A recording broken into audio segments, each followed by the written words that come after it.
So today is our July 20th, July 25th, 2020 meeting of the Diamond Valley Writers Guild. I want to start with a welcome, of course, to everybody. I was wondering, do we have anybody new today that's joining us for the first time?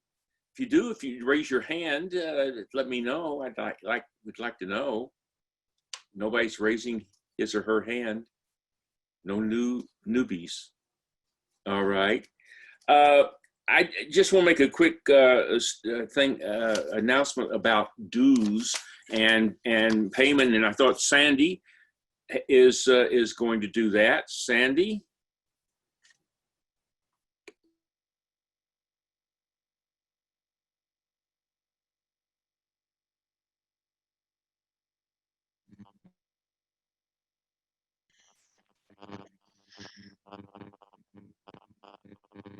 Okay, am I unmuted? Can you hear me? Okay. We're in July, and if you have not renewed, it would be wonderful if you did so. It's $20. And if you haven't been or have not yet become a member, I would encourage you to do so. And you can do that by going to the Diamond Valley Writers Guild website, and if you click on the home button, then you'll see a tab that says Buy Now in the left margin. And so if you are so inclined to use PayPal, that's a quick and easy way to do it. Or you can send a check to Diamond Valley Writers Guild, P.O. Box 1154, and the zip code in Hemet is 92546. And if you want to join or pay by check and you need that address again, you can email and I will send that back to you. A reminder that members have the benefit of being able to submit to straitjackets for publication, as well as have any of your published books posted on the web, but you need to be a member to do that. So I would encourage you to either renew or join for the first time if you've just been here as a guest. Okay, thank you, Sandy. You're welcome. And next I want to ask, let's see, do we have anybody from the last month have anything that you would like to tell us that's been happening in terms of writing? Have you sold anything, or have you started anything, or finished anything? Anybody have any news along those fronts? If you do, please raise your hand. I'll call on you. I'll unmute you. No? Is it that time of with our existence that we're not creating anything? Daniel and Len are responding, and so is Tammy. Okay, I'm not getting them. Yeah, I don't see And so is Valerie. Supposed to get little hands on the participants. That's how only way I can. Yeah, you need to click. You need to click on your raise hands. You need to click on raised hands. It's so much more fun to do this. I know, but I can't see that. Okay. See him. Okay, there's Dan. All right, Dan, I just unmuted you. Or well, I asked you to unmute yourself. Okay, Dan, you're unmuted. Welcome to my living room. Hey, yeah, all I've done is I've gone through the entire novel of Pipeline with the critique group, and actually hit the first chapter again because it's a major revision. And now I'm revising the rest of the novel.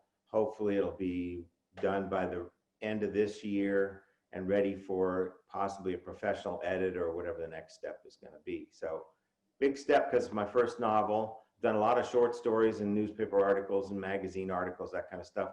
First novel. Okay. We have several. What Dan is failing to tell you that his collaborator is on his shoulder.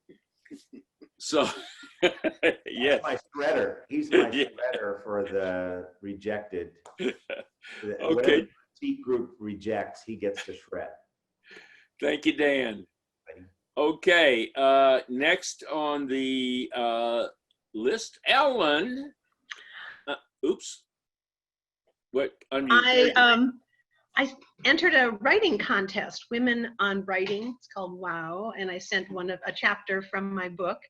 That was kind of exciting. And I also wanted to publicly thank Lynn Spreen for writing an absolutely amazing review about my book, Grateful for the Color Blue, on Amazon. Lynn, that was just terrific. Thank you so much. Yeah, I haven't done it yet, Ellen. However, I would like to say to everybody who has not read Ellen's book, it is a moving, really touching book. And it's well written, and it's a terrific piece of reading. But you better, if I were you, I would suggest having some Kleenex as you read it. But it is a terrific book. Thank you. And its title is Grateful for the Color Blue, Surviving the Loss of an Adult Child. Okay, and Lynn, I've just unmute yourself. You're welcome, Ellen. It was a pleasure. What a thoughtful, beautiful book. One of the best memoirs I've ever read. The thing that I'm excited about, aside from the fact that I'm not cranking out, but I'm eking out short stories. You all know my situation, and I'm confused a lot of the time because I have caregiving responsibilities that seem to take most of my attention. So for me to break through that and be able to go back to the old Lynn and write some stories just makes me feel like, there's an adjustment period, and then you get back to yourself. So I'm thrilled about that. But the other thing is about business. I'm thrilled about something I did in the business realm. For the longest time, I've been reading that you're supposed to have, a vibrant mailing list, and I have about 350 people on my list. Probably about 10 of those would buy my books if I ask them to. I don't know what good a quality my subscribers are, but I'm joking a little bit. But what you're supposed to do to try to bring people into your mailing list is to have something on your website that says sign up for my mailing list, but also a little lure, a little bit of bait, something to offer them, a gift for signing up. And the best thing to offer them is something that demonstrates your writing, because then they're interested in you. If they read your stuff and they unsubscribe, that's a good way of them filtering it out. So for the longest time, I had wanted to write a short story and use it as a gift to entice people to sign up for my mailing list. And then there's a series of autoresponder emails that are, they click on, they give you their email address, and then they click send, and a series of automatic emails are sent to them to reinforce that this is where they want to be and that they're happy about their decision, which if every step of that enhances the quality of your mailing list and makes your subscribers more likely to buy your books and stay with you for the long haul. So I just, as of this morning, my 5-step autoresponder sequence has been finalized, and it's on my website now, and I'm just so happy about it. So that's a little geeking out on the business end for you, but I'm proud of it. The end. All right. Great, Lynn. Thank you. That was great. I've heard often that the giveaway is a great way to go, whether it's a short story or whatever. Okay, anybody else have anything else that you've completed or anything? No? All right. Well, wait, Valerie. Valerie, I've not heard. You're down far enough. No, but it should show up at the top. See, She's got to click that hand. Yeah, no, I do. I know. I didn't. Yeah, let me get to Valerie somewhere here.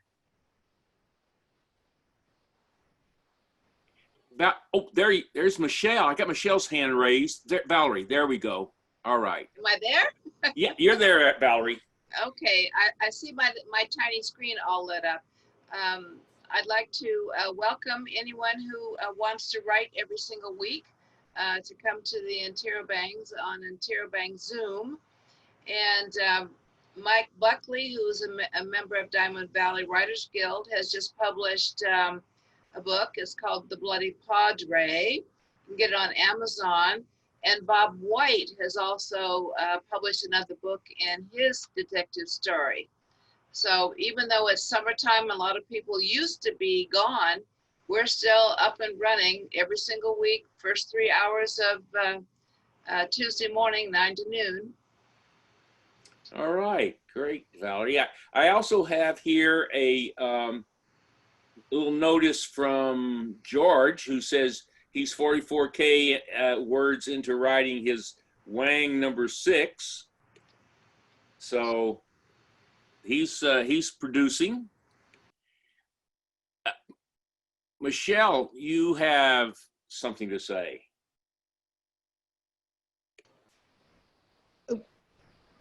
Yeah, I just wanted to say that I'm very excited that I actually finished a short story, because I don't write short, and those of you who know me know that. So I write screenplays and I write full-length fiction, but I pushed myself and wrote a short story, and I was very happy that I did. So that was my accomplishment in the last 30 days, was to write a short story. All right. You know, for me, personally, I love short stories, and I think writing them is in many ways harder than writing a novel, because you have to be much more careful with the use of words. Okay, Karen, you have something. Okay, can you hear me? Yes, I can. Okay. I can see you also. Well, I've always written for magazines and newspapers, and this time I'm writing my sequel to my second novel. The first novel was on my own. This time I hired Kathy Macias, that came and spoke to us several months ago, to go through the book with me, and I am discovering how much I didn't know. And so, I mean, it's been a real education. It's terrifying, but it's a good, I mean, I can see how I needed an editor for sure. All right. Well, one of the things I've found, everybody needs an editor. It doesn't matter who you are. I mean, whether you're Joyce Carol Oates or Ernest Hemingway or anybody, everybody needs an editor sooner or later. I mean, and once you're finished writing, you need some kind of help. I remember the old story about Thomas Wolfe writing his first novel, and it was Look Homeward Angel, which became one of the all-time American classics. And he wrote it on these big ledger books. And when we brought it into the publisher, he just laid 7 of these big ledger books on the desk. Fortunately, I think it was Scott Meredith was the editor. I can't remember for sure, but he went through and edited, and the book would have been like 200,000, 250,000 words long, and he cut it down to about 120, and it's a great book. They published the uncut version, and it is terrible, just terrible. So we all need editing. Okay, anybody else have anything else you'd like to say?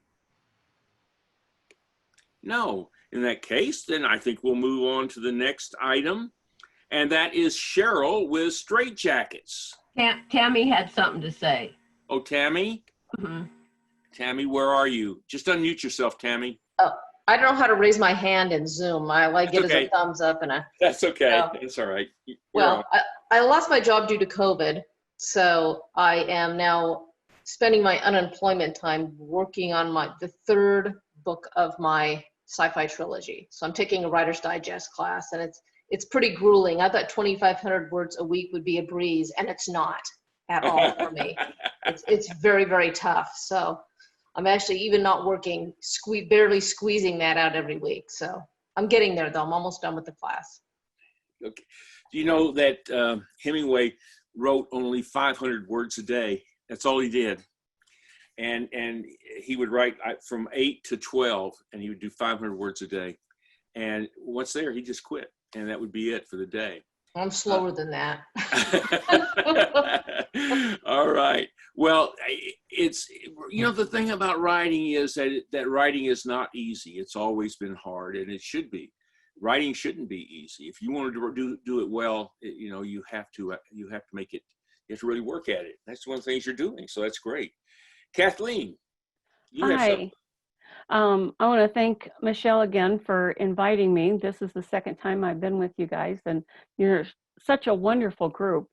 But I've been working with an editor who is also coaching me because when I was on before, I told you I didn't really start writing until December, and I'd had no literary schooling, so to speak. And so she's been taking me in hand, and we took my first book, and instead of a book, it's going to be a trilogy. And so we've been working on that, and I've also discovered the need to know how to write short stories. So I've been working on both ends, the long end and the short end, in the last month to 6 weeks, and it's been wonderful.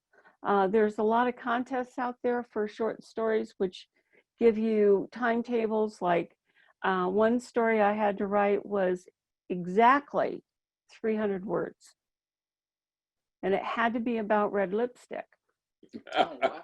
Yeah, so I've got a lot of compliments from other writers. I didn't win anything, but I did get compliments and well done's. And then the next one was, it had to be something about it didn't work. And so I wrote about a bungling burglar. So, but it's been a fun exploration and learning curve for me. And I just thank you for letting me join you again. Oh, well, you're welcome. You know, I go back to Hemingway for a second. You know what he said about writing? He said, writing is a craft we're forever learning. And I think that's very true. Anybody else have any last thing? Well, if not, I'm going to move on then to Cheryl and straitjackets. Okay, so here's where we are. Just want to clue you in. The editors team met yesterday and put in 6 hours, and maybe we got halfway through. I'm not sure. We're going to meet again on next Tuesday, and then I will be sending out your pieces back to you with red edits. And those are suggestions. And then I look forward to you responding, yes, that's great, or whatever. And my email is I put it in the chat. So you can respond directly back, but my email, you can send submissions to me also at my email whenever you feel like it, because I collect them for the next issue. And it's a very direct way to get to me because I'm the one that's putting the chart together, and I send out all your submissions to the other editors. So that's one thing. So we're looking at the magazine being published in the next 2 to 2.5 weeks. And then we'll send out a notice when it does get done. I'd like to ask Sandy if she could, and I don't know what your frequency wants to be, Sandy, but from what I understand, you're in charge of the membership list. Okay. Because I want to make sure that we are publishing active members, and I don't know who that is. Sometimes I'm aware of members that, yeah, go ahead. Sandy? I'm unmute. There we go. There you was go. muted. I, this week, went through every single sheet of information I had about memberships. So I have updated the membership. And so to the best of my knowledge right now, if you go on Diamond Valley in the Google page, and on the side, there will be members, and then there's a group for interested in the guild. So the membership one is current as of day before yesterday, and I have not seen anything else come in. And I Okay, and is just that before. And can I access that list? Because I've tried to, the code that I was given doesn't get me into the inner stuff of Diamond Valleys. I don't know, it's been changed a couple times, but I don't need to be there. But will I be able to just as a tourist go on and see that? I don't know. That Okay. might be a Lynn question. A Lynn question? Okay. Lynn question. Okay. This is kind of like in the weeds. Probably the rest of everybody doesn't want to hear it, but what Sandy's talking about is going into the Diamond Valley Gmail account and looking at a list. I can't get in there. Okay, Lynn. Sandy maybe could email you the code. Okay. The password. Yeah. Okay. Okay. Yep, that's a bye. possibility. Okay, great. Is that it? You want anything Well, else? I think that's it, Lynn. Or Ellen, I mean, can you think, is there anything else you want to add there? No, that's it. Just that we had really a lot of fun. 6 hours seems like a long time, but it flew by reading your work, and I'm excited for the next 6 hour session. Yeah. We stick at it, man. We enjoy it. So thank you for participating. All right. Great. If at this spot, I'd like to call on Howard to talk just briefly about the July, about the August meeting. Okay. Goo, goo, goo, goo, goo, goo. I discovered on YouTube that if I want to improve my singing voice, I should say goo, goo, goo, goo, and it will improve my singing voice. So there's a little tip for you. And it works. It really does. And I'm very excited about our August session, our poetry event. We've already had more than a half a dozen people signed up. So if you're a poet and wants to be heard, let me know, and you'll be on the list. And it should be a very wonderful session. I always enjoy hearing the poets in this area. And I always like to say that Riverside County has the highest concentration of excellent poets probably in the United States. And there's so many people interested in writing poetry. And my email, I listed on the chat. And let me just hold up the sign since I took a little time to make it this morning. Well, Down right there now. Right there. Right there. Hold it right there, Howard. okay. Feigenbaum, just like it sounds, Feigenbaum at sbcglobal.net. And you know that song that they sing at Christmas time, oh Feigenbaum, oh Feigenbaum. So you can, it's just like it sounds. So send me your poetry. You can have a couple of poems, and the audience is always very generous to the to poets. So if you're a little shy, don't worry about that. I always say poetry is perfect. So whatever you write, it's a unique creation, and it's your creation, and the world is ready to hear it. So thank you very much. All right. Thank you, Howard. Yeah, I always look forward to August meeting. It'll all be fun. Okay, at this spot, we are Valerie now. is waving. Oh, Valerie, I'm sorry. Yeah, go ahead, Valerie. Yeah, the Unmute, Valerie. yeah, Down here. Okay. there you go. I'd like to add to what Howard said, that August is Poetry Month everywhere. And in particular, August 2020 is Lizard Month. So if you'd like to write poetry about lizards, and maybe I'll submit 3 of them to our magazine. That would be wonderful. All right. Well, we'll keep that in mind. I can't see writing a lizard poem at the moment, but it'll grow on me, I'm sure. Thanks, Valerie. Okay. All right. We are now moving to our speaker and presenter for today, Michelle. For those of you who don't know Michelle, I must tell you, Michelle is terrific. She's in our Wednesday's reading critique group. She is outstanding at critique. She's written a novel that she's sending around now. She read in our group, which is terrific. I'm not a big fantasy fan, but it's a fantasy novel, and she did a great job with it. And I thought her lead character and her subordinate characters were all terrific. It moves well. She's really a fine novel she's got there, and I'm sure she'll find a market for it soon. But with that, Michelle, it's all yours. Okay, so how is everybody today? Can you hear me all right? Yes, Everybody but you're nods. breaking up a You're bit breaking up. and freezing.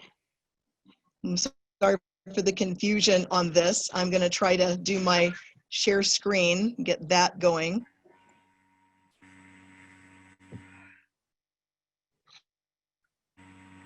Okay, bear with me just for a second. Okay, can everybody see my screen okay? Yes. Everybody can nod? Everybody can see the screen okay? Okay, good. Well, hello everybody. And as I said, hopefully, I won't lose you in the middle. Internet in the mountains is a little bit iffy. It was good all morning up until just about the time that Jim was ready to introduce me, of course. So today we're going to be talking about the all-important story opening, and you'll all have a chance. Yeah. She's frozen again. You're frozen. Well, so when we're talking about story openings, can you hear me okay? Yeah, I hear you Yeah. fine. Yeah, fine. You're back. But she's frozen again. Oh no, am I in and out? That's not going to be fun. Shoot. It's frozen. So when you're deciding where to start, when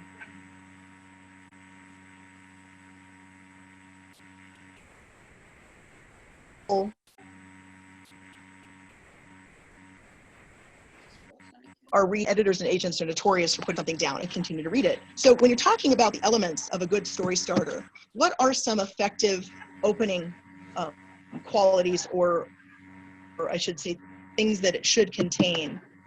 And it should, first off, your opening should pose a narrative question. It should also establish a dilemma of some sort and inspire curiosity for the ones to be effective. There's also several other things that you can include that would imply more of an element to the beginning of the story, such as mood, voice, character, POV, and setting. So right into the first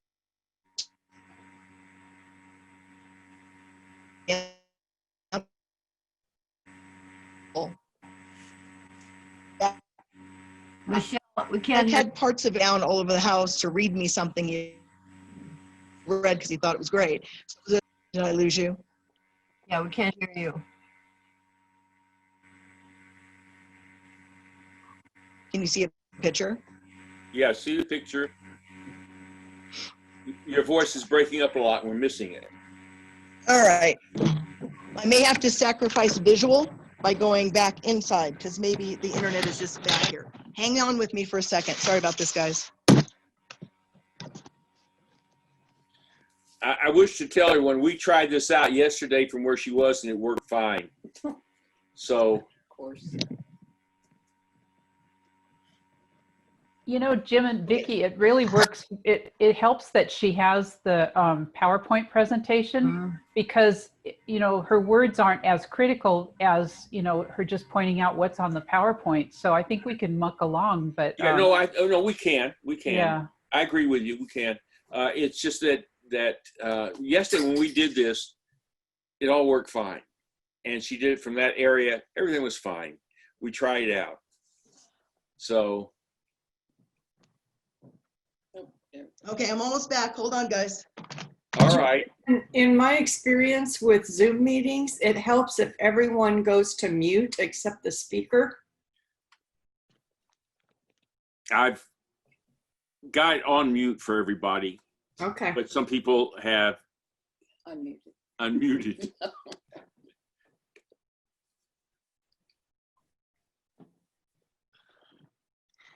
Okay, so you won't be able to see me as well as you could, but can you hear me better? Yes. Yes, better, much better. Okay. Like I said, mountains are a little bit iffy. Okay, so let me go back. Sorry, it went forward without me, didn't it?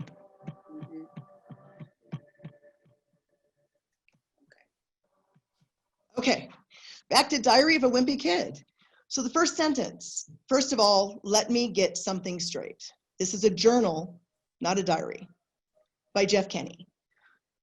So let's talk about that. Does anyone have any feedback as to whether they think that is or is not a good opening sentence when you look at the should haves and the good to implies? Anybody? Jim, do you have any hands? No, nobody's saying anything. Okay. Well, when I was analyzing this particular opening, I was looking at the fact that it inspires curiosity, because when you have somebody who is saying something so strong, so forward motion on their point of view, and as far as the implied, the things that you want to imply, I think that there's voice, character, and POV shining through that. You obviously have of someone who's very opinionated. So I think that that voice comes through. Point of view, it's somebody who is very sincere about wanting people to realize he's not keeping a diary. You don't know if it's a boy or a girl. Would you consider that a good opening or a great opening? Anybody? Okay, there's Lynn. It would keep me reading. I would are you calling on me? Yes, yes. Okay. Yeah. I would consider it a pretty good opening because right away there's a sort of a controversy. The title is Diary, but the narrator right away is saying this isn't a diary. So it's like an kind of not an aggressive, but an assertive voice, which sounds good to me. And then there's just a whiff of, well, why are you saying that right in the very beginning? Why did you entitle the book that way? So it's intriguing. It's got a lot of attitude to it. Anybody else? I'll throw in my 2 cents worth here. It's okay.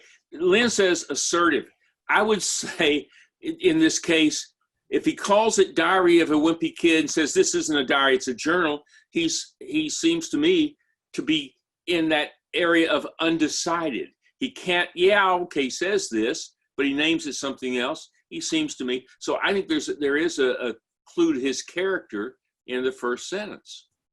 So maybe he's a little bit self-conscious about keeping his thoughts in something called a diary, because that's a girl thing. Yeah. I think that's probably, and as you read through it, if you've ever read this, you know, it's a middle schooler, and that's a time in your life when you're trying to figure out who you are and how you fit in, and you start becoming aware of the opposite sex, or, you know, sometimes same sex, whoever your attraction level is with. And so I think it's a developmental point. And at some point there, that journal, being a journal instead of a diary, was very important. So I agree with everything Lynn and Jim said. Does anybody else have any feedback on that? Yeah, I think he's being wimpy. I think he's trying to be assertive, though. Yeah, in a wimpy sort of way. He poses a narrative question. And what do you think the narrative question is? Well, first off, for a kid in middle school, and for me, I found myself thinking, what do you mean a journal, you know, it is a journal, not a diary? And I found myself mulling over the definitions of those 2 words. So then I thought, well, okay, so thinking from his point of view, why, understanding your point about this is a middle schooler and diaries are for girls, but still, I just found himself posing a question and raising my curiosity about where he's going, where he's coming from, and where he's going with this. It would keep me reading. That's the question. Would it keep you reading? And Cheryl Yes. said it would definitely keep her reading. Yes. Good. So let's talk about, we just went through the should haves and the good to implies. And so we've agreed that this is a good opening, but would you really consider it a great opening? I personally don't. I think it's a good opening. And I think it's a good opening for the readership, being that kind of middle grade reader. But is it a great opening? And so there's some certain qualities that I found and through research and my own personal reading that sets apart a great opening from just a good opening. And so those most powerful openings do share 3 qualities, and usually all 3 are present in those first sentence or 2. They're usually unusual, evocative, and incident-based.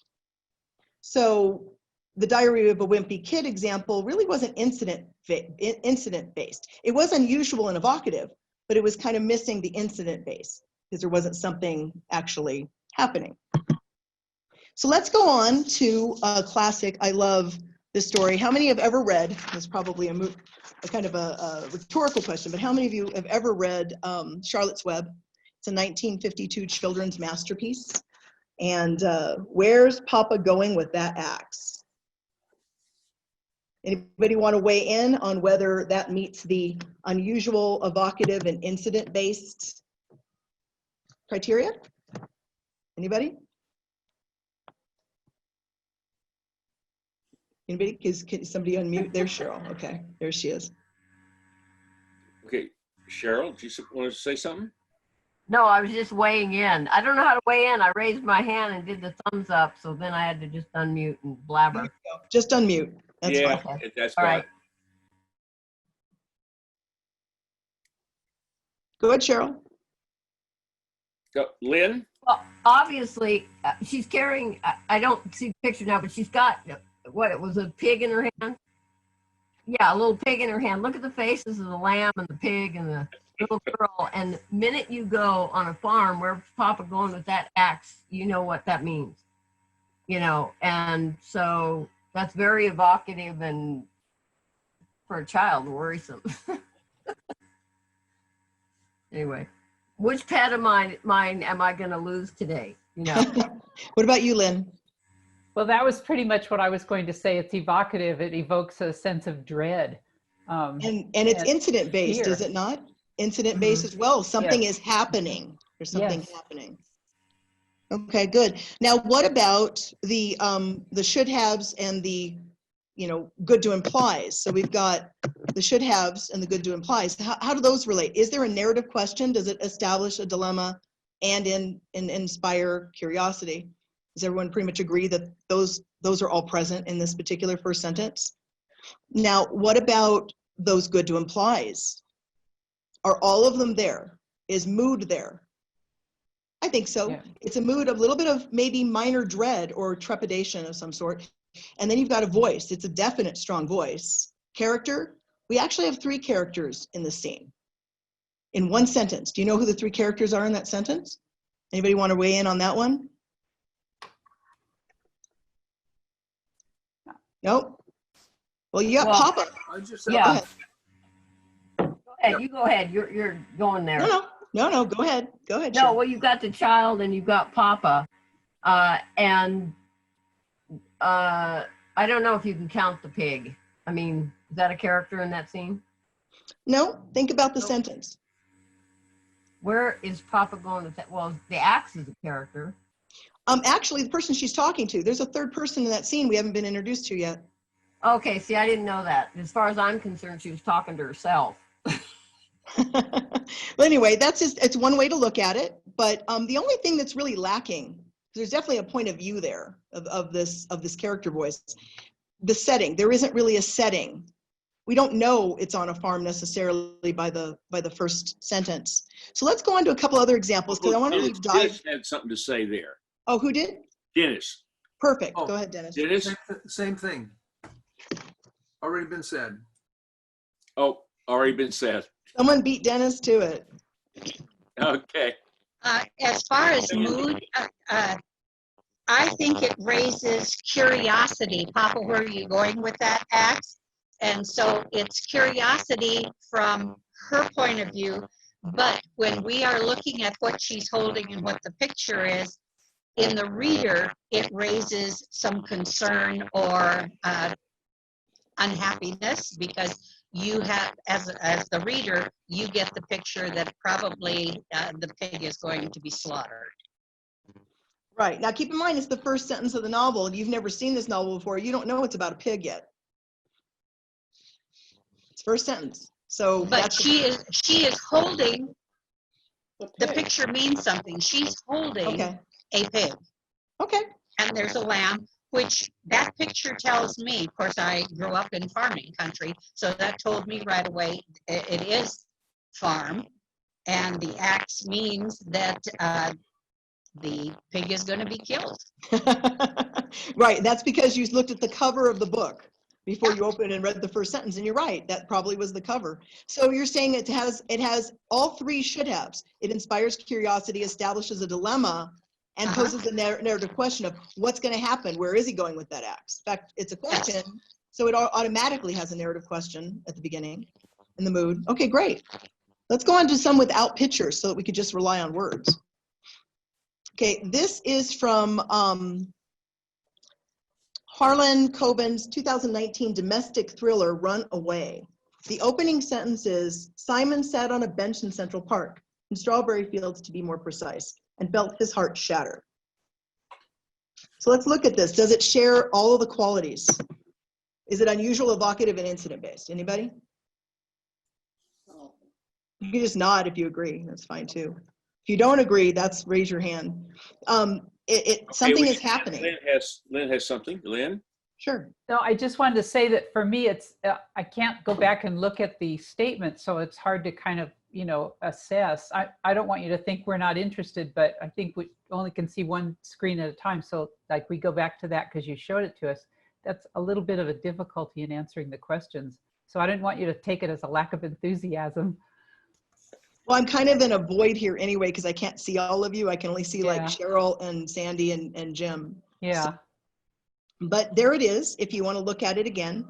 So with the qualities are unusual, evocative, and incident-based. So looking at that first sentence, does it hit all three of those marks?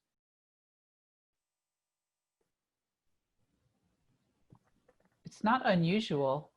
It's incident-based. It's evocative. Okay, so you think it's got two of the three? Yeah, for me. Okay, now let's go on and see the rest of the opening because I wanted to show you the entire opening to see if they hit everything because I agree with you, Lynn. I think that they missed part of it. So here is the entire opening. Simon sat on a bench in Central Park in Strawberry Fields, to be more precise, and felt his heart shatter. No one could tell, of course, at least not at first, not until the punches started flying and two tourists from Finland, of all places, started screaming while 9 other park visitors from a wide variety of countries caught the whole horrible incident on smartphone video. But that was still an hour away. Yeah, so, definitely unusual. So the question is, does it hit everything? We know it hit now all three of the qualities, but does it pose narrative questions? What do you guys think? Oh yeah, definitely. Mm-hmm. And it probably implies just about everything in that list of mood, voice, character, and point of view. They even get the setting in there. It's not much, but they get a little bit of setting. Anybody else want to say anything about that? And there's a juxtaposition of Strawberry Fields has the feeling of very calm and very comfortable, but his heart is shattered and it goes into a fight. So it inspires curiosity for me. So the biggest question is, if you started reading, would you continue reading that book? Definitely. Probably. Yeah, I think I've never read the book, but it's compelling. Probably if I ran across it, I would pick it up and read it at that point. Okay, let's look at another one. They were in one of the I states when Zeke told Isaac he had to ride in the trunk for a little while. Laura Lippman's 2004 novel, By a Spider's Thread. I love that one. Hello? So how about this one? Is it unusual, evocative, and incident-based?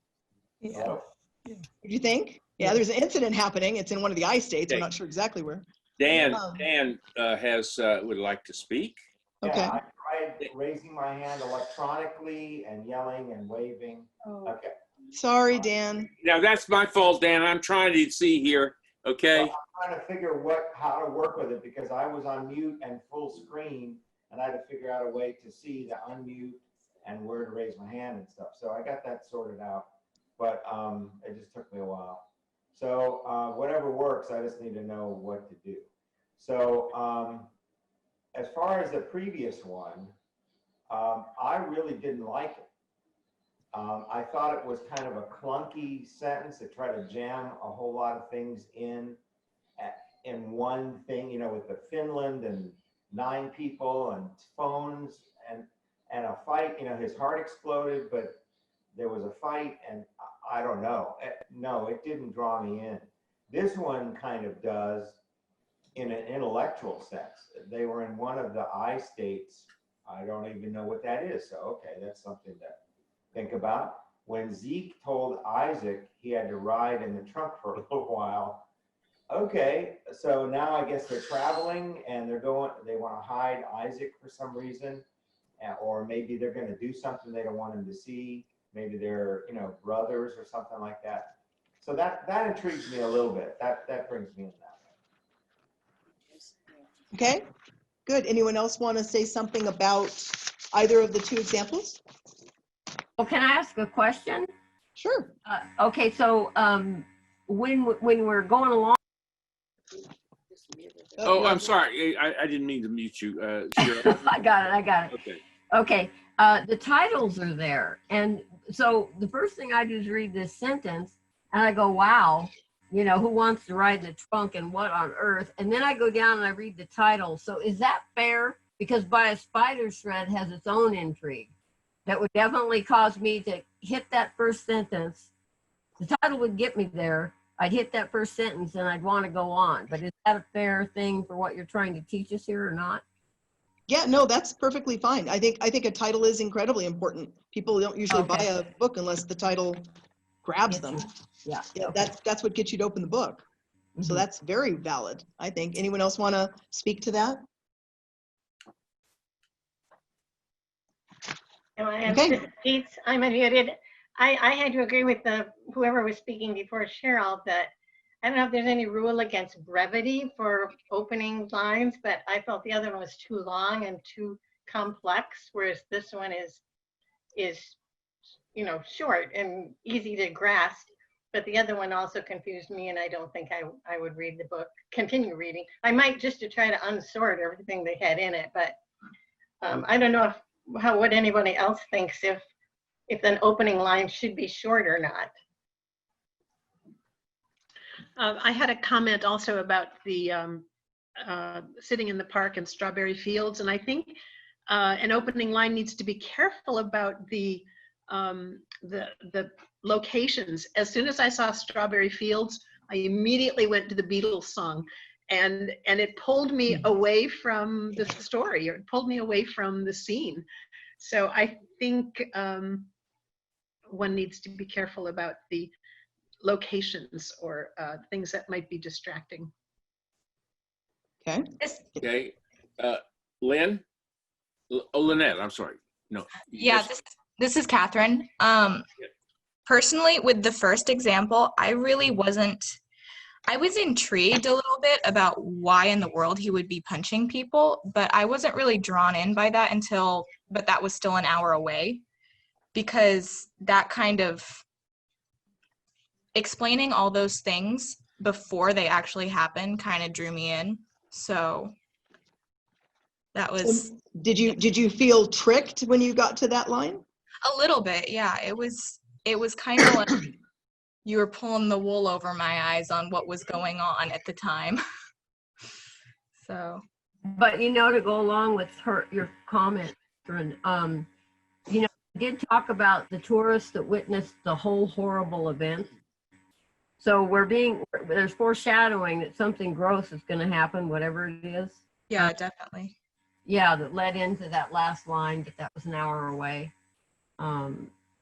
So there's enough intrigue in my bizarre mind to get me to wonder a little bit. If the next few paragraphs or pages didn't do it, I might not stick. But okay, I'll jump in on this also. One of the things about the other quote, well, before this one, and this one too for that matter, is I know both authors. I mean, I've read, not personally, but I've read them. And so the Harlan Coben would be an intricate book. It's a thriller, and his plots are often very intricate. And the same with Laura Lippman, and which is the Laura Lippman one has a sense of humor about it, but in a sense, so does the Harlan Coben. There's a sense of humor, the way he sets that up. And so in many cases, in something like this, knowing the author's previous works, I think also affects how you start a book. You know, if I pick another book by Harlan Coben, does that sound interesting? Does it sound like one of his books is going to be? And I'd say yes. Laura Lippman the same way. She writes mysteries also. The same thing. If I like the author, then that opening's probably going to be fine for me. Although I agree with Ellen. The moment I saw Strawberry Fields, it took me to the Beatles. But I'll tell you, I bet you that has something to do with this story. It probably does. Knowing Harlan Coben, it probably does. Yeah, it has something to do with the story, and he's playing on that. So right. Yeah, so that would be my response to that. Now, also keep in mind, it wasn't quite fair because this is 3 sentences. People saying, well, it's a lot in the opening sentence. Keep in mind, this is the opening paragraph and into the next paragraph. And I did that on purpose to get to the fact that it was a little bit of a trick.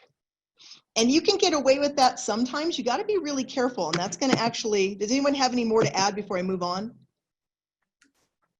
Because my next point moves on. Okay. The next point is the fact that, no, it's okay. Go ahead. Okay, is that you got to be really careful in openings to not put too much in or to trick or shock the reader unless it's relevant to the narrative question, and that's huge. So let's see here. Let me go to this. There. What not to do in your openings. Anybody have any? Before I go to some of the ones I've written down. Anybody have an idea of what you think you should not do in an opening? Anybody? Weather. Weather. Waking up, okay. Waking up from a nap or from sleep. Yeah, that's a biggie. Waking up is usually a biggie. Those are kind of like how not to start a story for the most part. Most people think. Anybody else? A big information dump. Okay, go ahead, Sandy. I'm sorry. A big information dump. Okay. Is not a good way to open, or someone describing themselves looking in a mirror. Okay. Yeah, that's another no. Yes, Dan. Yeah, don't give away the ending. Everybody hear that? No, I missed it. What did you say? Don't give away the ending. Don't give. Yeah, that's good. Yeah. By the way, I've got Sandy. If you can turn your sound down, it's really splattering. So if you can turn your volume of your microphone down, that would help. Where she's sitting. Okay. Let's see. Dennis, you had something. No, it's already been. Well, I was going to say about sleep rise into an alarm clock, but I think somebody's already mentioned that. Yeah. Yeah.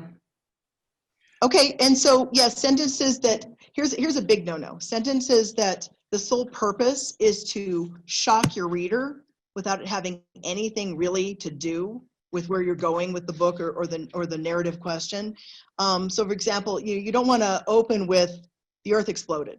I mean, that's a way to catch attention, the earth exploded, but unless it actually did, or there's some major significant plot reason or character reason for that to be there, you're just strictly gonna, your audience is gonna feel tricked. And that sort of also happens when you suddenly realize that it may be a flash forward or a flashback. The other thing was, of course, it's a dream. When you do a shock opening, someone gets murdered and then, oh, it was just a dream. Most of the time, that's a huge no-no as well. And then you guys covered a lot of the other ones. So a sentence with the sole purpose of shocking you, too much detailed setting, which goes in with what Jim said about the weather. Weather is setting, but just in general, too much setting in your opening slows down your pace and isn't necessary. And the last biggie is needless backstory. A lot of people put, and I think Sandy mentioned that. So if we're looking at our first 2 examples, let's look at the first one from Harlan Coben. how much of those three, but first off, was it a shock that wasn't relevant to the plot? No. There was a little bit of a trick there. But how much true setting is involved in this opening? Not much, right? He places you in New York City. You know it's pretty modern day because there's a smartphone involved. But other than that, is there anybody else who want to weigh in on that one? No? Oh, Dan? Yeah, it is just 2 sentences as far as I read, unless my eyes are failing.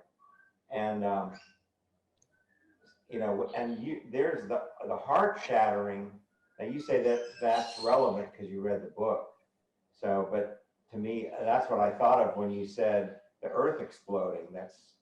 That's a pretty major thing. That's, if it's physical, if it's really happening, the guy's dead. If it's not physical, then it's still an earth-shaking moment for him. And, you know, maybe it's too much for the beginning. I don't know. It might be. And this is, of course, my taste, so I don't know, but it makes me ponder. But that is a lot for 2 sentences to me. And so the question is his heart shattering physical or metaphorical? Did he just get shot in the heart by a sniper?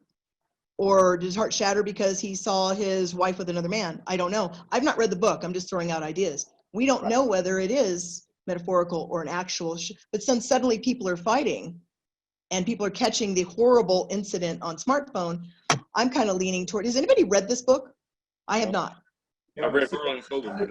In the same paragraph, it's a complete shift of focus from him. It starts with Simon, and then it's got all the punches and some people. How does he know they're from Finland? How do they have a big sign on them or something? I don't know. The more I analyze this thing, the less I like it. So let's stick to the things that don't work real quick. So we know that there's very little setting. How about backstory? Is there any backstory in this at all? No, there really isn't. So from that viewpoint, from sticking to the things you don't want to include, he kept his setting to a minimal and put absolutely no backstory. Now, what about this one, which everyone seems to like better, obviously? Setting and backstory. Is there any backstory in this at all? Well, wasn't there a backstory in the fact that he said that was, what did it say? That was, what was the last line in that other one that you just? Oh, that wasn't going to happen for another hour, basically. Right. Isn't that kind of isn't that whole thing a backstory? No, it's a glimpse into what's going to happen in the future. So it's not backstory. Backstory is something that happened in the past. And usually it's things that relate to the character or things that happened to the character previously that aren't in this book. So I think that was definitely an incident that was happening an hour from now in this same book. So I don't think it's backstory. Anybody else have an opinion on that? Yeah. But look at this one. Does this one have setting? What's the setting? Anybody? They're in a car. They're in a car. And they're driving. Yeah. In one of the ice states. So the setting is here. A road trip. Yeah, it implies quite a bit, it implies incident as well, but this does have some setting, but doesn't have any backstory whatsoever. Okay, Sandy. I have a question. Wouldn't it be backstory if it is they were in one of the ice states? So how'd they get there and some of that implied or whatever? Anybody want to answer that? I think so. So you think that this is backstory? Well, it implies some things. It implies a relationship between the characters, and it implies that they've been traveling for a while because they got to another state beginning with an I. So it implies character and relationship, but it doesn't have any backstory that I see. Because backstory is usually an info dump that is details of past occurrences, and it usually overburdens the opening with non-action related information. And it's what Sandy said earlier about info dumps. It's when you stick in that they were in one of the ice states, which was a different ice state than they were in last year when they went to, Idaho or whatever. That would be backstory, because now you're talking about something that happened in the past. So I don't think the past tense were throws it into backstory. Does anybody else have an opinion? Thank you. Yeah. Who said that? Dennis. Dennis, did you say that? I just thought, no, I thought that was good explanation of the distinction. Okay. Tammy?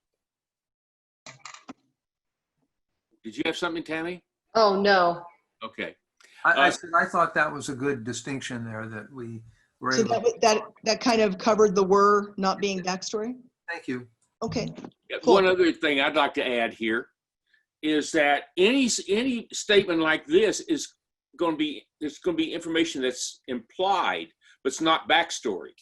But what's implied? Well, they're in a car. It's implied that they're coming from a state that's not an I state.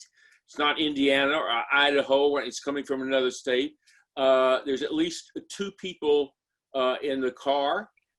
And so all I'm saying is there are certain things that are implied, but it's not backstory. It's just information that's implied. And actually, if you look at this sentence, there's a huge amount of information packed into one sentence. I think this is a really good opening sentence for a variety of reasons. Does anyone have an idea as to why they would think it's a good or a bad one? Would like to express an opinion? No?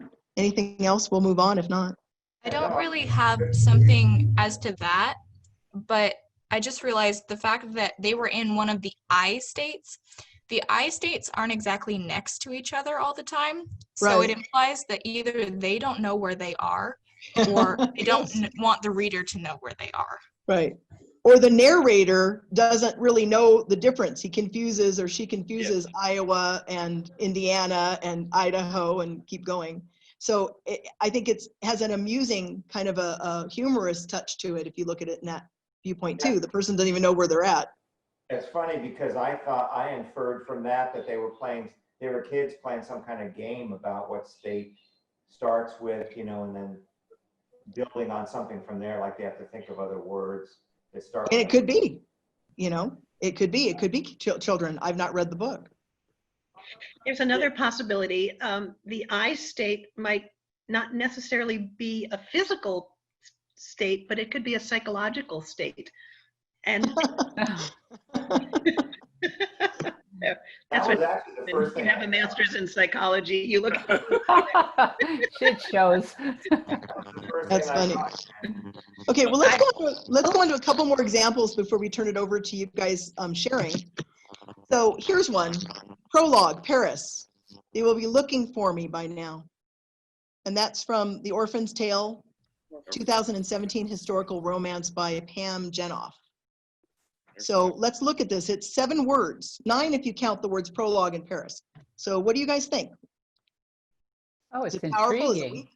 It's very intriguing because who's on the run and who's she running from? I don't even know if it's a her, but somebody's running from somebody and she's in danger right now.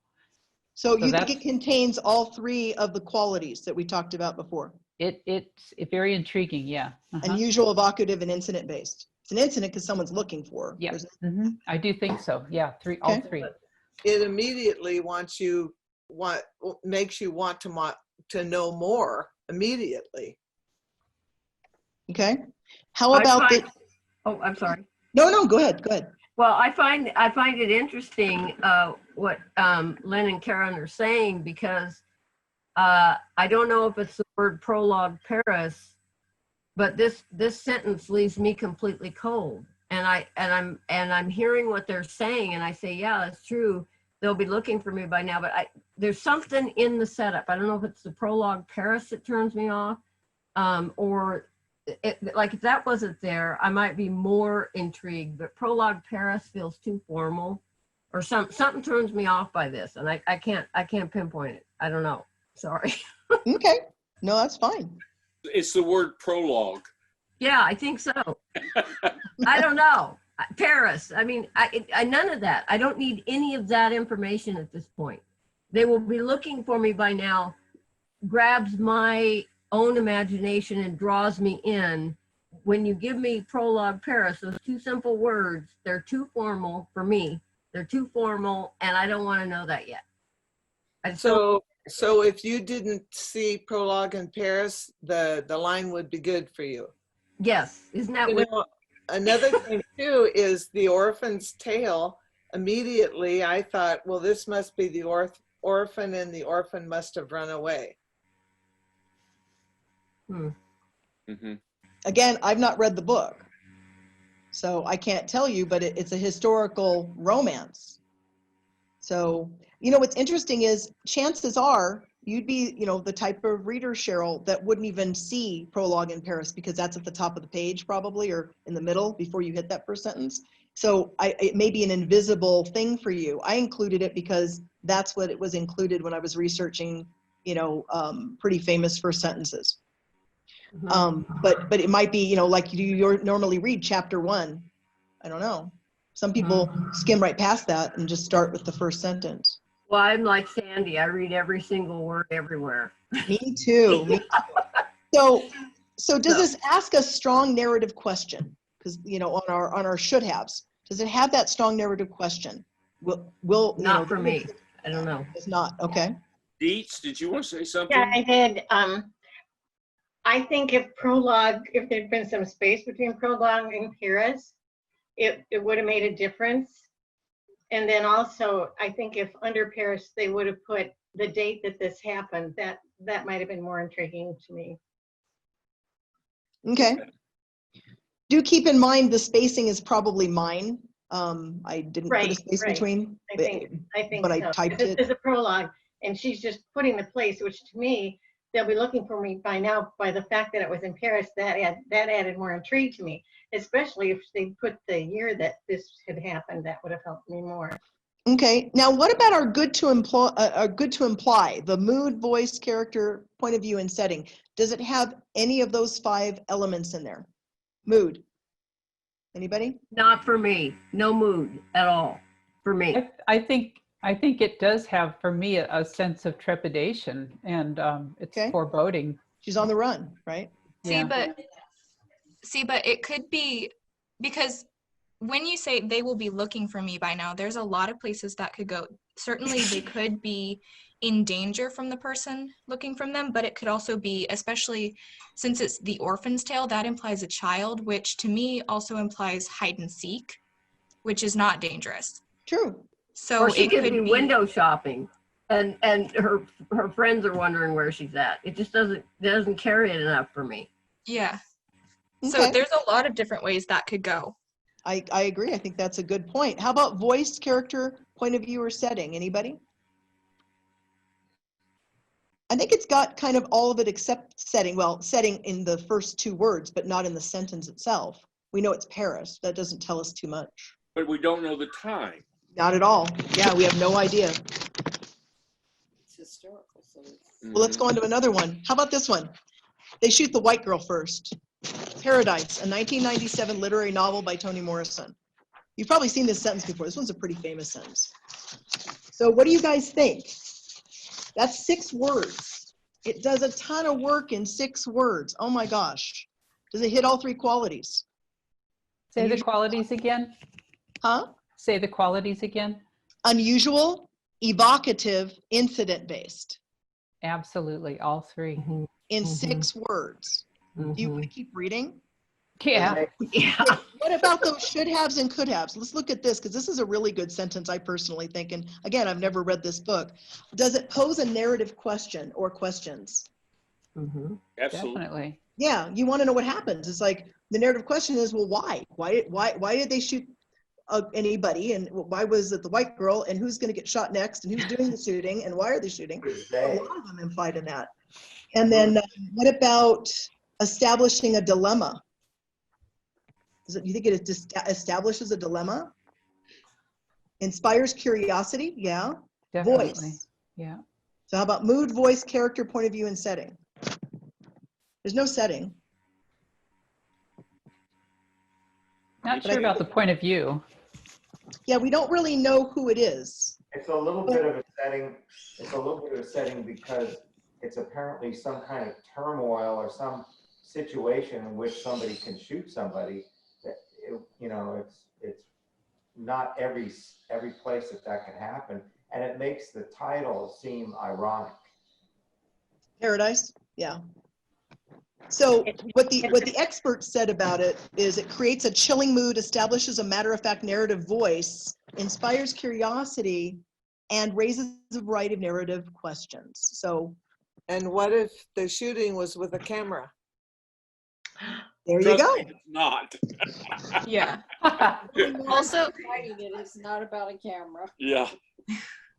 the fact that the narrator or the person speaking says they and the white girl implies that they don't know them and the white girl, because otherwise they would, it's less likely for them maybe to refer to the person shooting as they, even if they do know them. But for that person to call them the white girl instead of their name implies that they don't know that person, or Well, there's no it also connection. implies that they have to differentiate between colors of people. So that sets your setting right there. Yeah, doesn't that give us a little bit of a POV here?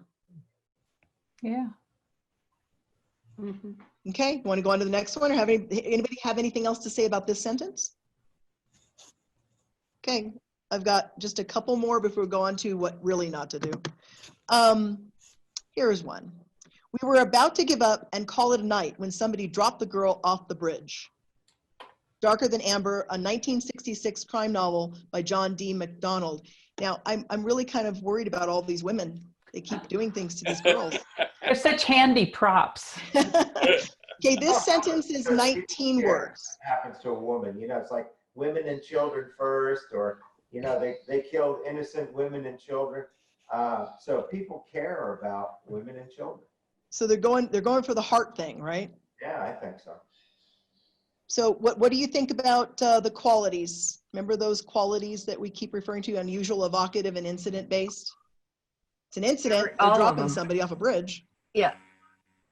I love John D. MacDonald anyway, but this is like, you know, the other thing, and I don't know if I'm just a freak, but there's something about that while it's eliciting horror or curiosity and being evocative, it's also humorous, sadly. But there's a tone of the fact that he goes, we were about to give up for the night, and then so you know, someone drops the body off the bridge. I mean, now they're gonna have paperwork to do. They're not gonna get to bed until morning. Yeah, it's gonna be a long night. Right, that's what I thought too. Yeah, so it does have a little bit of a dark humor aspect potentially, right? So anybody else want to say anything else about this sentence? I think Go ahead. I think the words that they were going to call it a night, because at first I thought they were police and they were going to, their shift was up, but because they call it a night makes me think they were searching for something, they were looking for something, and they were going to give up until somebody dropped the girl off the bridge. Okay, once again, if you know the author, in this case John D. MacDonald, and Cheryl's read him obviously, automatically I know who's the narrator, because it's a continuing character that Travis McGee, not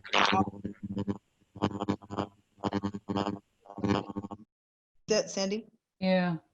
so it's not a cop, and so I automatically know who he is, and I also know that this is kind of a noirish kind of crime novel. Noir.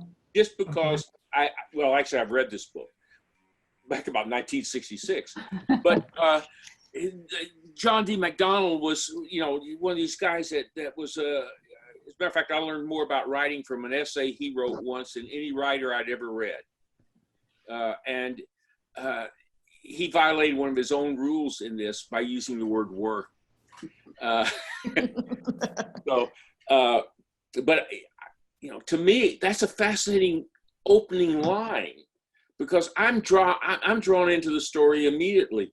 Now, does the thing about it being a woman that's being dropped off the bridge? Well, it depends. Is she a dead woman, or does he rescue her, or whatever? There's all sorts of possibility. And it says the girl. Now, Yeah, it's a girl. It's not a girl. Yeah, and does he mean girl, or does he mean woman?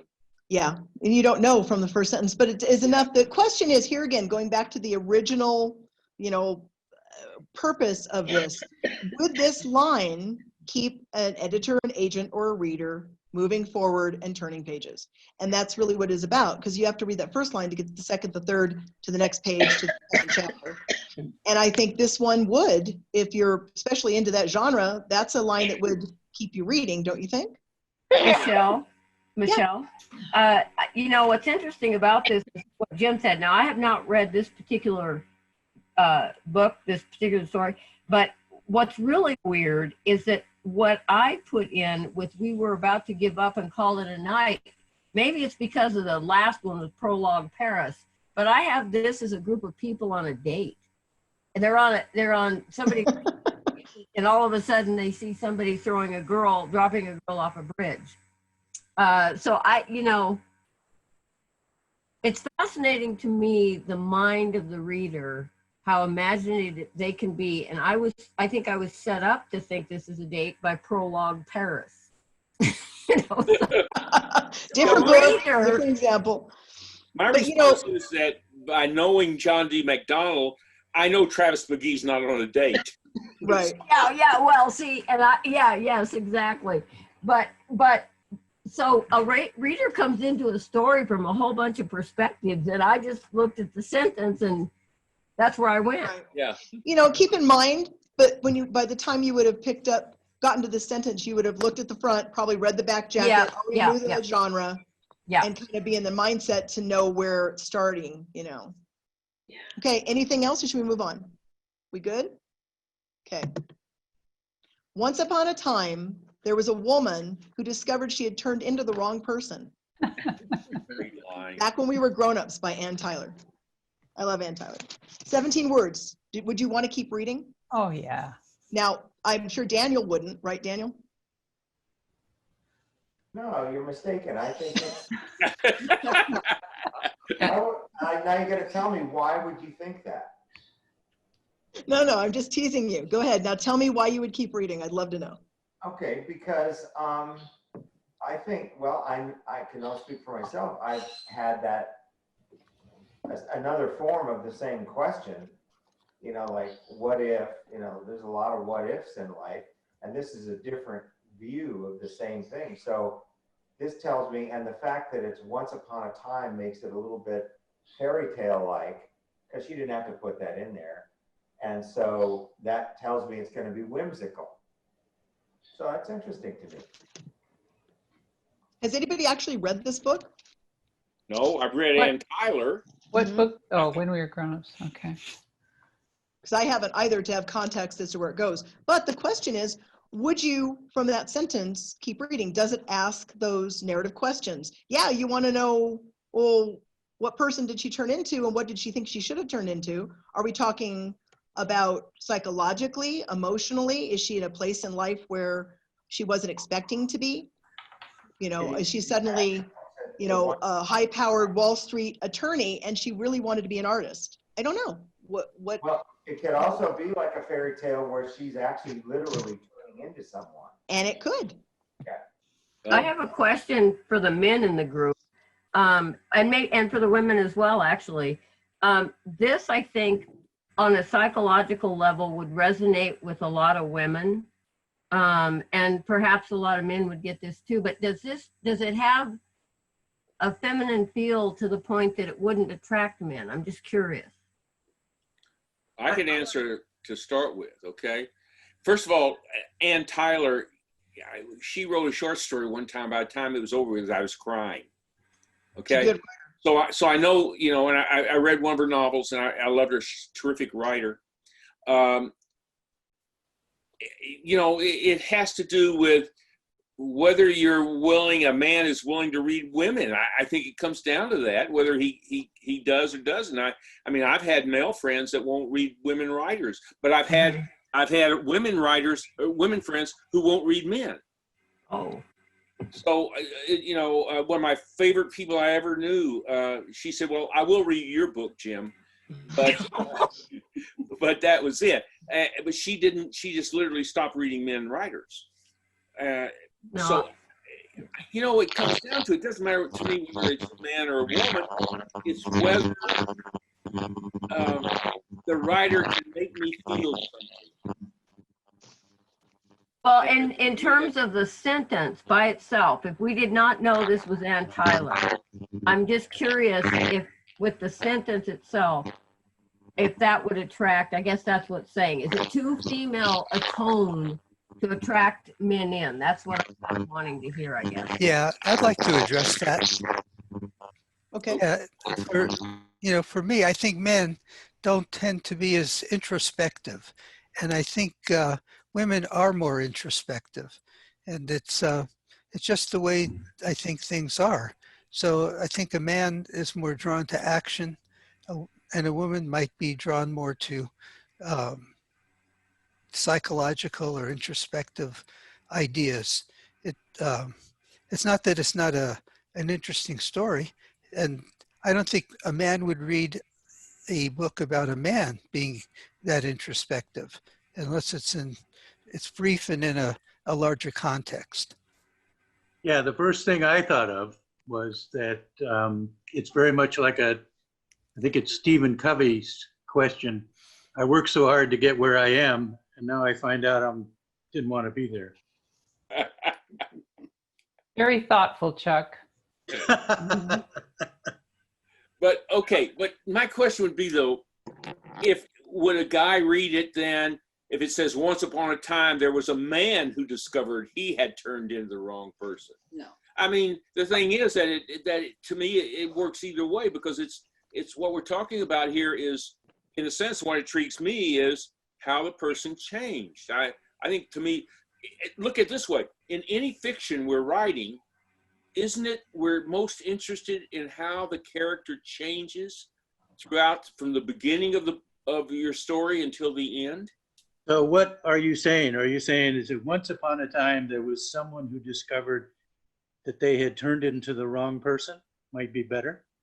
No, I'm saying that it doesn't matter about gender. It matters only that we look and say this person was something here and he or she changed. That's the essence of most literature. Well, yeah, but this is giving away the story in the beginning. The first line gives away the whole book.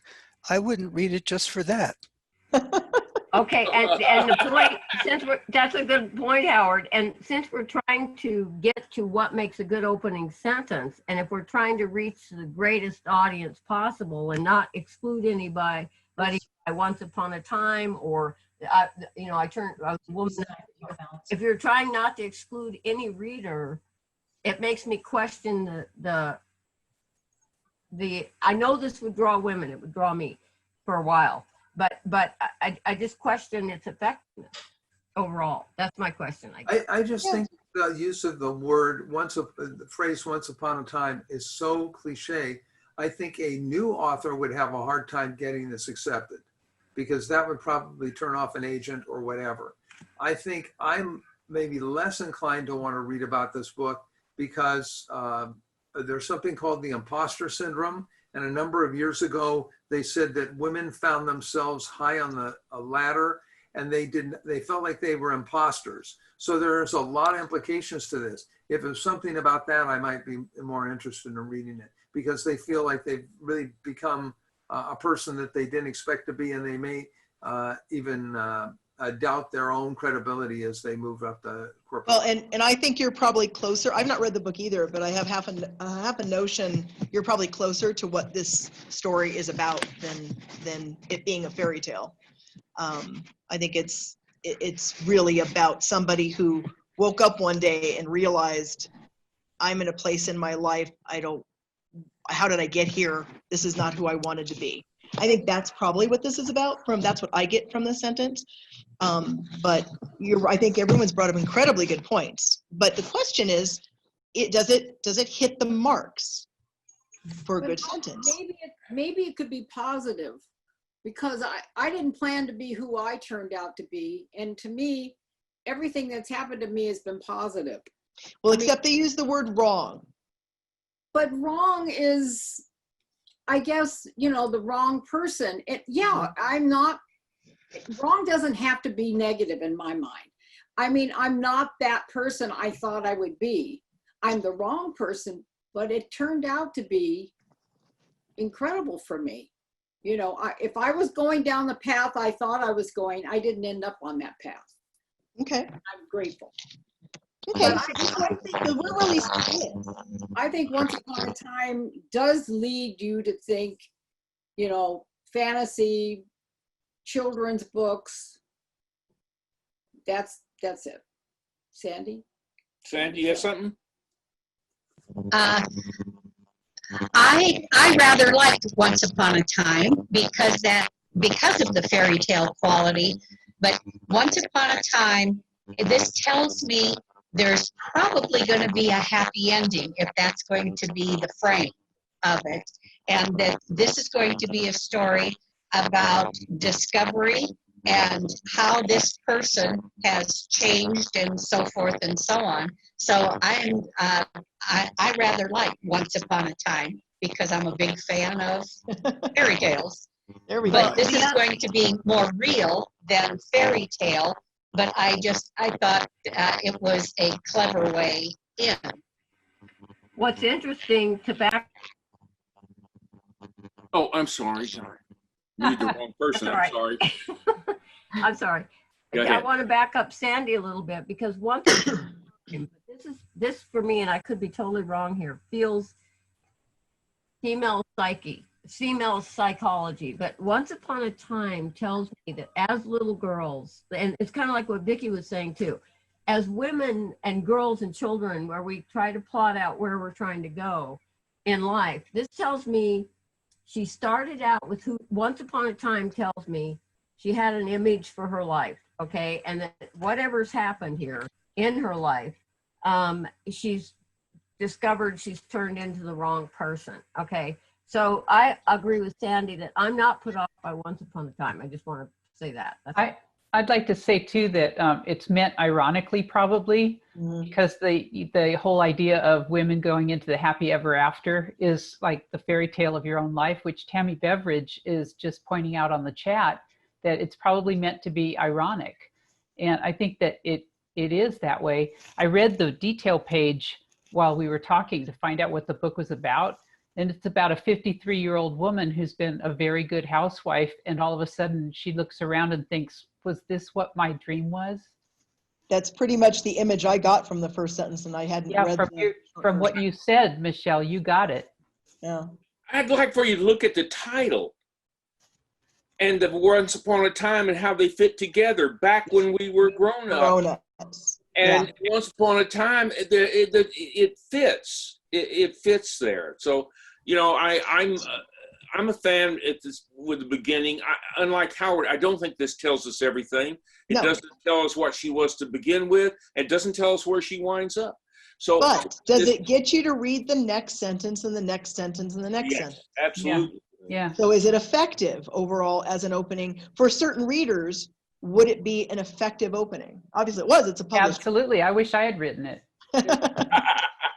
Okay, so let's move on because I do want to get I'd just like to say, I think a lot of this depends on, oh, sorry. No, go ahead. Go ahead. I think a lot of this depends on genre and if I set out to read that type of book. Because even going back to the one with Simon and Strawberry Fields, if I set out to read a domestic thriller, I would definitely love that opening and it would be perfect. If I set out to read a book like this one, this opening would be perfect. However, I don't really set out to read. Uh-oh. We're losing her. Does matter with opening lines. Yes, I agree. Okay, cool. I think you're dead on. Absolutely. All right, I'm going to do one example of a bad opening. Okay, so wait for it. You ready? Has anyone not ever seen this opening? I want to know if anyone's never seen It Was a Dark and Stormy Night. Anybody? Okay, so now, no fair Googling. No fair Googling here. I want to know if anyone can tell me who wrote this book and what the name of the book was that started It Was a Dark and Stormy Night. Can anybody here? No fair Googling. I had to Google it because I didn't know. I know the author. Yeah, okay. he's famous. Who's the author? Who's the author? Lytton Bulward. You almost got it. Bulwer Lytton. Bulwer-Lytton got reversed. Edward Bulwer, yeah, Bulwer-Lytton wrote this in 1830. Now, Does anyone know? he wrote Last Days of Pompeii, but that's not from this book. This No. book's name is a character's name. Anybody know offhand without Googling? Can you see, Jim, if anybody's got their hand raised or waving frantically or anything? No, nobody says. See, this tells you that it's pretty unmemorable. It was called Paul Clifford. Probably not the best title of a novel. Yawn. So there are so many things wrong with this sentence. Does anyone want to take a crack at it? What's wrong with this sentence? Where do we start? Anyone? It. Yeah, start with it. Start with it. Yeah. And maybe you disagree. Maybe for whatever reason you think it is a phenomenal opening I sentence. disagree. I will stand to my dying day that when this was written in the 1800s, probably a dramatic sentence. And I know they have the contest for the worst, the Dark and Stormy Night contest for, the worst thing ever. I just totally disagree. I love this sentence. I would have used it myself if it had never been used, but it now is so mocked. But I'm on the opposite side of the fence. Okay. Anybody else with Cheryl on that, by the way? By the way, Cheryl, you're not alone, and I've got a reference to that. Oh, thank you. Alone. But is there anybody else out there that thinks that this is not a horrible sentence, that it's a great sentence for opening? Anybody else but Cheryl? I wouldn't say horrible, but it's kind of vague. I think there's no action in it. If he started with, the rain was pounding like elephant feet, or something like that, it would be a little more. Okay, well, let's go through our list. Unusual, evocative, or incident-based. Is there an incident happening here? Yeah. It's a storm. Yeah. Yeah. I think the worst thing is its familiarity. I mean, you can't be using an opening line that's used a lot, so it's not unique. Well, and is it an unusual line or an evocative line? It doesn't really do much in the way of forwarding plot, story, character. It's just kind of a setting thing, really. No, but maybe a mood thing. it's a famous line. Very famous. Very famous. Probably one of the most quoted first lines of any novel in history. Sure. And it was original when he wrote it. I have to say that. Like, dead as a doornail was invented by Shakespeare. And if you use it now, it's a cliche. Almost everything you wrote now is a cliche. Right. Yeah. It's not much different than Once Upon a Time, really. Yeah. So I personally, I think it contains two things, and that's setting and mood. For me personally, mood, of course, is something that you would like to inject into first sentence. Setting is one you want to avoid. The it, someone brought that up. It's also a passive voice. It was. So there's some things there. Anybody else have anything else? It's redundant. It's redundant. Yeah, It's Dark and night. Dark. Okay. Well, here's an interesting juxtaposition of information. Okay. Writer's Digest described this sentence in their as this is quote, the literary poster child of bad story starters. Okay. While the American Book Review ranked it number 22 on its best first lines from novels list ever. Number 22 on the best first lines. So Cheryl, see, you've been vindicated. Well, either way, the bottom line is, and a couple people brought this up, for 180 years, it's probably one of the most remembered lines. People that don't even read books have heard this, and it's not just because of Snoopy, but probably in no small part thanks to Snoopy. So it did its job. I mean, in 180 years, if someone's quoting the first line from my novel, I'd consider that a win, wouldn't you? So it worked even though it didn't work. Okay, so let's go on. I got a couple of people here that want to say something. Chuck, did you want to say something? No. Yeah. I'm sorry. I was saying I use it once a year when I get a birthday card for my daughter, because it was a dark and stormy night the night she was born. And I was flying from Atlanta to Chicago to get to the hospital in time to witness the birth. And so it was, it's kind of an inside joke, and I use it once a year. I think that's fabulous. That is Dan. fabulous. Dan? Yeah, no, I already spoke. I forgot to put my hand down. Oh. Okay, so now we're going to go on to your guys' sentences. So raise your hand, start putting your hand raise icon up now if you've got a sentence, an opening you would like to share. And, you know, just so you know, I have a cartoon here, right? Let's hear another suggestion besides Moby Dick. Now, if you picked Moby Dick, you can still say it, but that's probably one of the ones people use the most, so I had to throw that in there. Okay, Lynn. I'm sorry, this is for the bad one, right? For anything you want to do. This is open season now. And there are your things that we can now define whether it's good or bad. Oh, there will be no question. This is so horrible. I'm so excited about bringing it. Okay, ready? This is like, it's actually about 3 or 4 lines, but bear with me. Okay, this is the beginning, chapter 1, opening chapter. Good afternoon. This will be our first boarding call for United Airlines Flight 1126, nonstop from Houston to Chicago O'Hare. We'll begin boarding shortly, ladies and gentlemen, so please have your boarding passes ready. That's it. That's the beginning of the book. Does anybody think that's a good? Yeah, you'll never look. It was obscure. Never mind. Let me see. It was Out of the Box Awakening. Oh, okay. Yeah, there's a reason why people probably didn't hear. Does anyone think that's a great opening? No, Okay. you know what? I must be standing out in left field somewhere by myself with some kind of a weirdo brain. But what's really weird is it's so bad, it intrigues me. It was why he's opening it with an airplane announcement. Cheryl, I got to say this because I wanted to be able to explain why I think it's bad. And if Michelle, if you could, and please have a second. Absolutely. Because if you start a whole book with something what Bill calls fartless, you know, it has no interest at all. It's plain, it's normal. It's what we all go through. It's an everyday, plain old situation that doesn't say anything. If you start your book with that, then your authority as an author is in question from the very beginning. And I know that for the rest of the book, I'm going to see duds like that because she didn't know any better than to start a book that way. So is that a published book? Yes, the authority of the author is in question, in my mind. But see, that's what, it's so bad. I absolutely agree with you with what it is.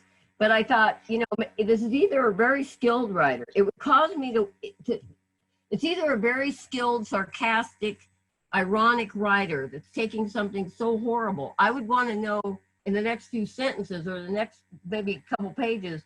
You would. Very okay, I got several people here that have their hands up. Okay. Greg, you have yours up. Greg? Yes. Okay, you're on.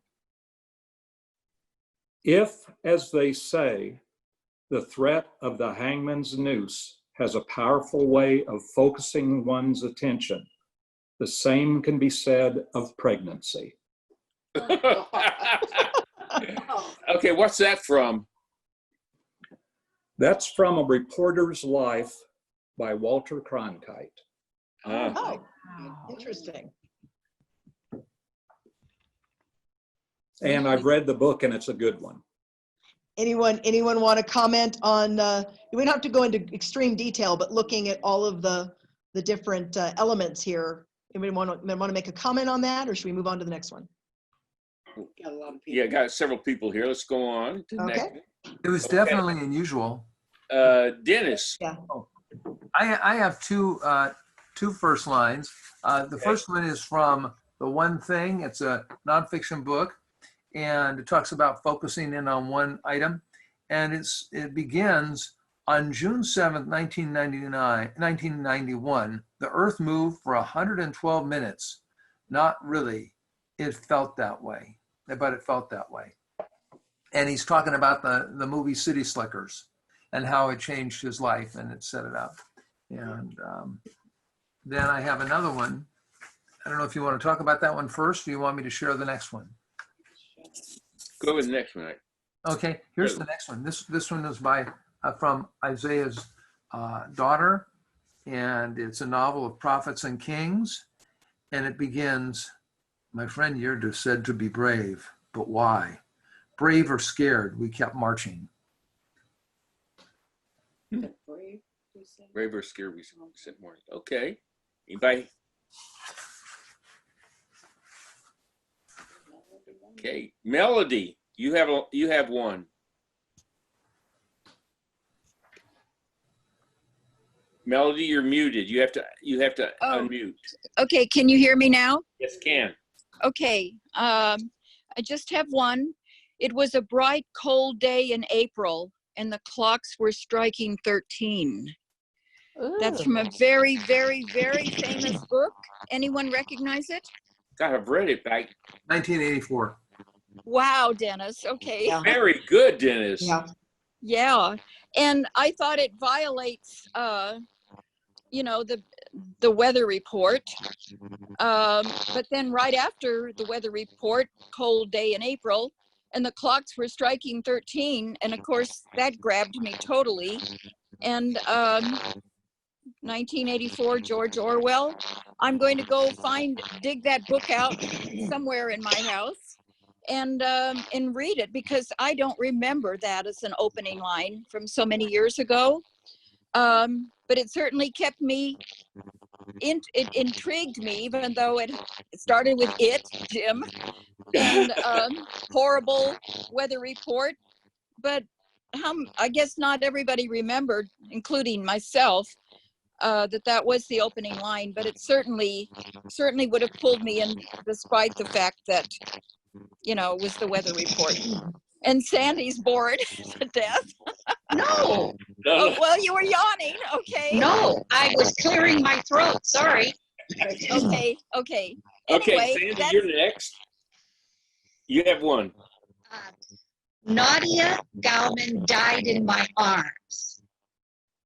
Seconds after I left Club George, I heard gunshots, screams, squealing tires from the alley behind the building. And then there's more to the paragraph. But this is Sarah Paretsky in Body Work. I like the V.I. Warshawski stories. Okay. Anybody want to comment on that?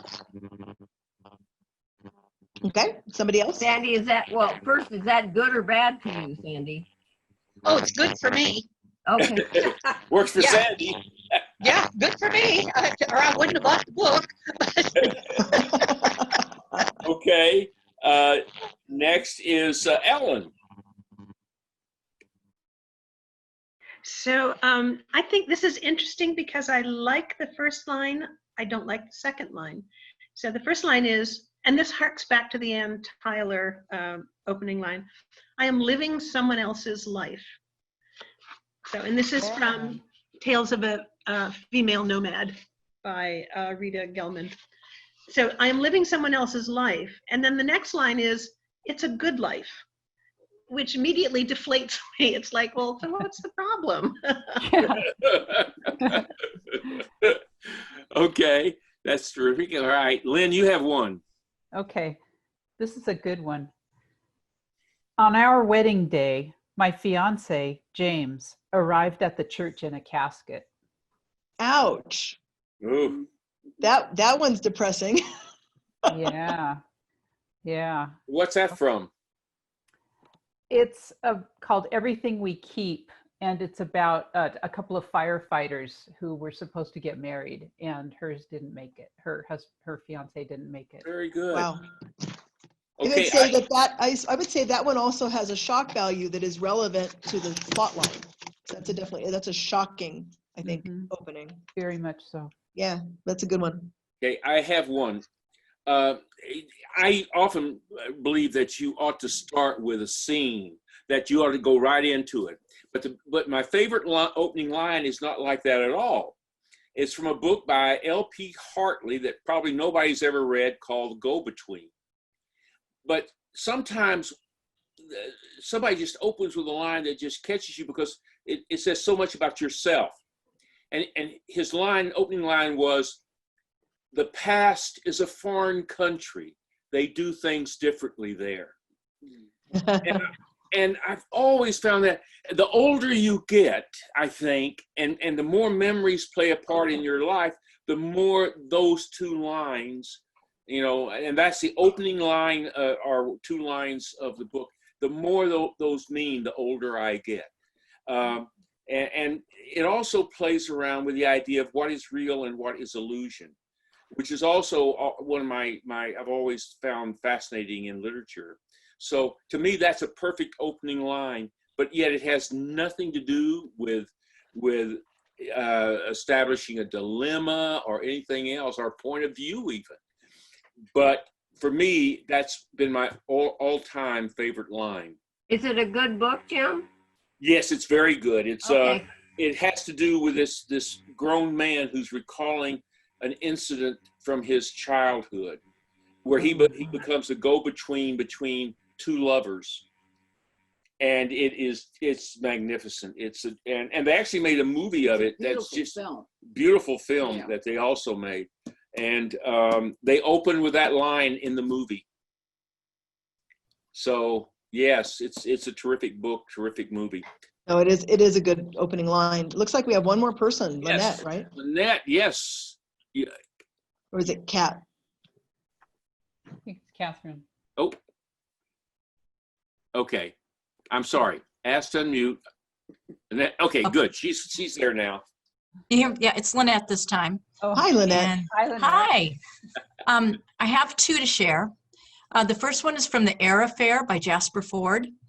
And if you guys haven't read him, he's so much fun because he has all these subtle little nods to writers throughout his book and stuff. So the line goes like this.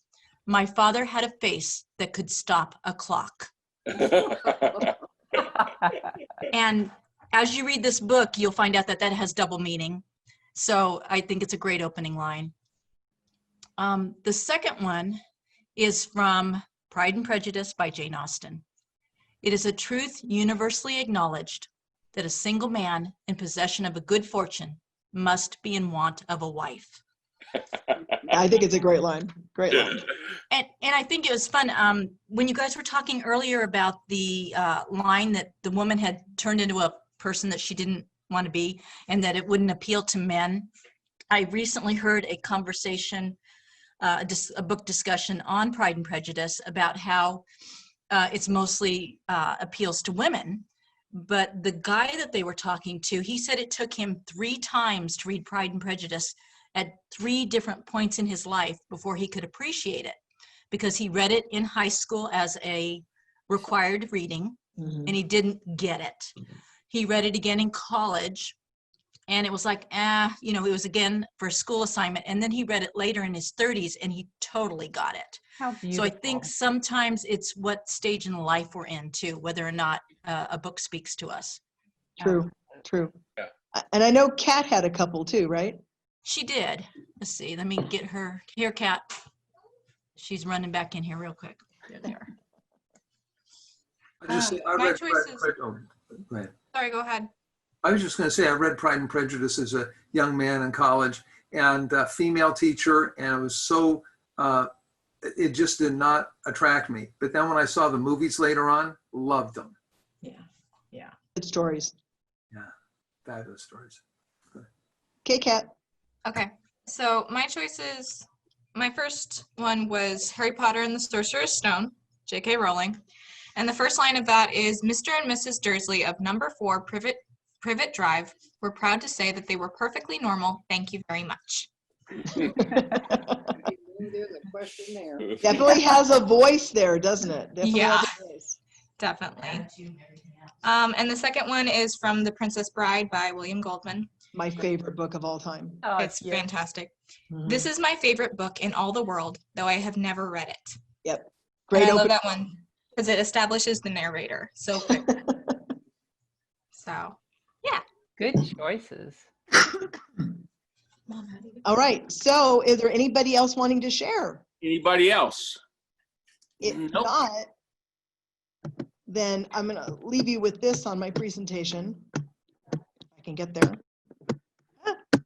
Won't go. Seriously? There. Oh.